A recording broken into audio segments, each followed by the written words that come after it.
India and the United Kingdom on Thursday signed a landmark free trade agreement, which, starting next year, will see 99% of Indian exports enter the UK duty-free, while reducing tariffs on British products such as cars and whisky.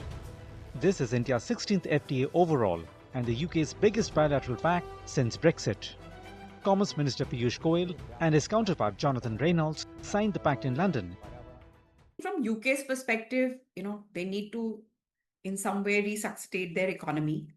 They need to look at supply chains which are beyond EU and beyond China. India definitely with, the kind of tariff threat that is looming all over, it makes sense for us to open different markets. And I think what India is looking at from this deal is not just a market opening up, but a significant exchange of technology, of capital, and especially in areas where we would need more. Under the Pact, which has been termed Comprehensive Economic and Trade Agreement or CETA, tariffs on Scotch whisky will be reduced from 150% to 75% immediately and further lowered to 40% by 2035. On automobiles, India will reduce import duties to 10% over 5 years, down from the current rate of up to 110% under a gradually liberalized quota system. In return, Indian manufacturers will gain access to the UK market for electric and hybrid vehicles, also within a quota framework. What India is offering that, we are going to reduce the customs duty on about 90% of the tariff line items when goods come to India. If you talk about consumer, which means, the whiskey and which is currently taxed at 150% by Indian government, will straight away reduce to 75%, and gradually it will reduce to another 40%, giving big access to the UK whiskey manufacturers of Indian market. Is another very important sector for UK, which will increase. Third, which is a service sector, and again very historical deal.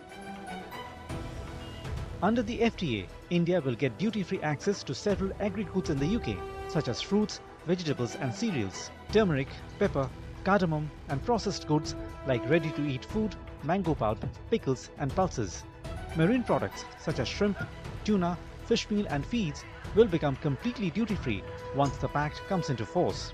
The FTA will also eliminate the tariff on textile imports from India, thereby enhancing its price competitiveness in the UK market.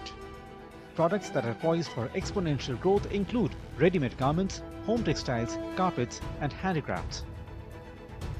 Agricultural products. UK imports over 34 or 37 billion is the rough number that I read somewhere, that over $34 billion worth of goods are imported in UK from agri sector, where India is less than $1 billion. So idea is that when India gets the market access of UK, the access or the export of agri products will increase, or will, I would say, double up in the near future. So these are the key sectors from India's standpoint which are expected to get benefited. Let me summarize one more time: textile, generic drugs, medical devices, leather goods, and chemical sectors, all because of the reduction in customs duty. The agreement also unlocks new opportunities in services, innovation and next-gen sectors. A notable provision exempts Indian professionals from social security contributions in the UK for up to 3 years, a move expected to benefit over 75,000 workers and 900 companies, particularly in the IT and tech services space.